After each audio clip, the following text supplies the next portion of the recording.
For 20 years, William Cochran has created public art in paint and glass, including some amazing painted illusions. His works often involve the public as creative partners. In 2008, on the 10th anniversary of Community Bridge, William told the story of this landmark project that reached around the world. Hi, good evening. How are you? I really am so glad to see so many of you here. It's a real pleasure. Community Bridge really began back in the 70s when the town was flooded by Carroll Creek, and it wiped out huge swaths of the downtown. It did millions of dollars worth of damage, and the town responded aggressively with a very expensive flood control project that would not be a ditch, which would only cost $6 million through town, but would be underground conduits that would cost $60 million so that they could build a linear park through the town. They did not want to further divide the city. The city was divided racially by Carroll Creek. It's the traditional racial dividing line, south side majority black and north side majority white. And the idea was to build this park to unite the city.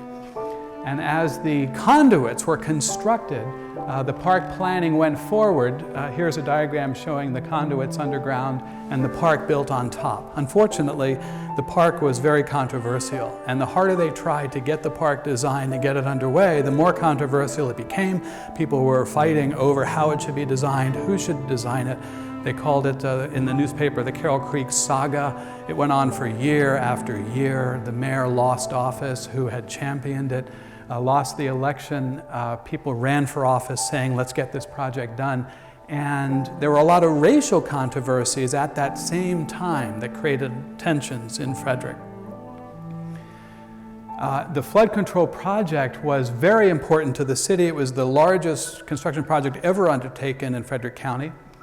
It was the city's most important economic development project. They pinned everything, they gambled everything on this project, and they were really wrapped around the axle with this controversy. And you can see in this picture that the north side and the south side both kind of over time grew with their backs turned toward the creek and in a sense turned toward each other, which made it extra challenging, extra difficult. They decided after years of trouble and strife to try to make this bridge the first finished structure in the park, to try to get people excited about what was to come. At that point, we interceded and said, you know, that bridge could be an artwork, because with so much controversy going on, sometimes if you do something completely unexpected, you do the last thing first, maybe you can break the deadlock. And we proposed that we paint the bridge to look like an old stone bridge. Now, this idea turned out to be really controversial. And there were a lot of letters to the editor and arguments back and forth. And one letter said, you know, can you think of anything more absurd than an artwork like this when the economy is bad and people are losing jobs, because there was a recession at that time. And there was a survey done in the paper. In light of today's economic times, do you think it's right for the city of Frederick to pay $70,000 to have a mural done on the Carroll Street Bridge? Yes, 16, no, 109. No opinion, 31. This was a phone-in poll. 31 people called up and said, you know, I have no opinion about that. but the city approved the project.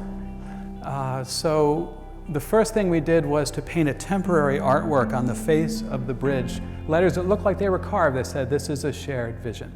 And the idea was it's not just the bridge, but the whole park, that if we don't get it, that this is a shared vision, that we have to work together to make this happen, or it's not going anywhere, then we're going to lose. As the structure was prepared for the painting, which was a big project, and a lot of labor was donated in this project all the way through, we were trying to figure out how could we engage the community directly in this process.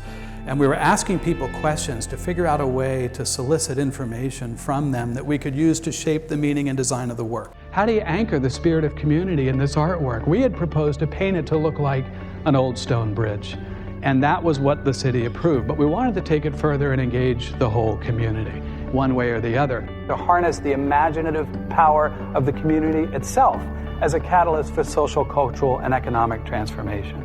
Participatory art, art in an area where there were social issues, cultural issues, and deep economic problems. I was asking a question of people. The question was, what object represents the spirit of community to you? Very simple question. It asked people to engage in an artistic act, to translate this intangible called the spirit of community into a tangible, a symbol. And so really at that moment, we began to launch a citywide and then a countywide outreach to ask every resident this question. And as the painting on the bridge went forward and we began to paint the illusion of stonework on all 6 walls of the bridge, north, south, east, and west facing, we began through many different means to put this question in front of people. What object represents the spirit of community to you?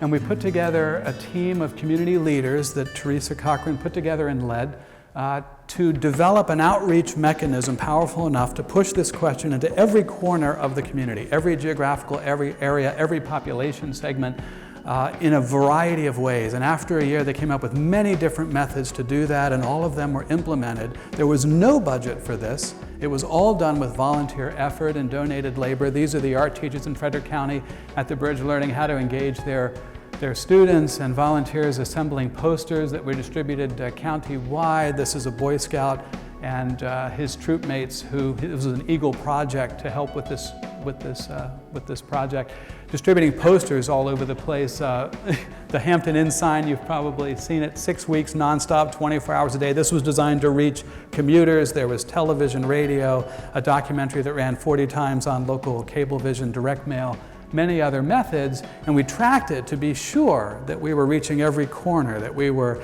asking everyone this question, every population segment, every age, background, every ethnicity, every nationality. And as the painting went forward, we began to put these symbols into the bridge as painted stone carvings.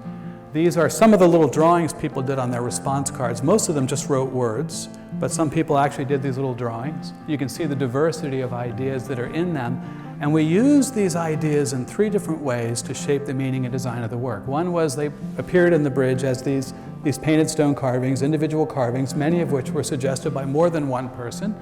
Then there were 4 major features in the project that expressed common denominators found in the community ideas.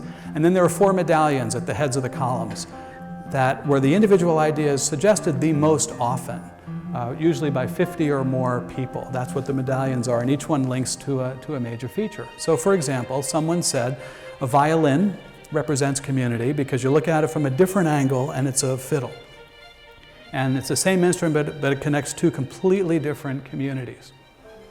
A middle school student said a pomegranate. She said, all those seeds in that pomegranate, they're stuck there. They don't have any choice. But if the pomegranate gets destroyed, each one of those seeds can go out and begin a new community. Someone else, a lawyer, said the way that 2 fish school together represents community. An artist said a never-ending knot. Someone said a parking meter. And he said it's a symbol that encourages the sharing of a scarce resource. The Book of Kells symbol of people interconnected. A 2-handed candlestick so you can hand it to somebody. Wedding rings. This knot symbol that comes from Native American, Russian, Greek, and several other national sources. A single mother set a spider web. Each strand is delicate and fragile, but all together they're strong and flexible. And we got lots and lots of ideas from classrooms and from children. And many, many, many children said people holding hands around the earth or hands holding the earth. As a matter of fact, I think there were a couple of ideas within your group of that very idea. And so this is our children's medallion of hands holding the earth and people holding hands around the earth. The hands of a couple clasped in childbirth. This is a climbing knot, a figure-8 knot, and you use it for climbing. You lash yourself to your buddy. He sets it for you, and then he becomes your lifeline. And a group of women with Alzheimer's at a facility for people with Alzheimer's, they suggested their idea as a group, and they said our idea is a circle, because all of us were part of a circle of friends at the beginning of our life, and now at the end of our life we've come full circle and we're part of another circle. This idea was given to us by someone in an extreme situation. This was a man who was dying of cancer. His symbol was a sun and a moon combined like this. He said that he was in Key West and he saw the sun come up while the moon was still up, so the light never went away for him. And he said that he stopped being afraid of death when he realized the light would never go away for him. And the light was fellow cancer patients. They would come in the middle of the night. They'd come anytime you need them to. They'd come whenever you needed them. And so that connection made him not fear death.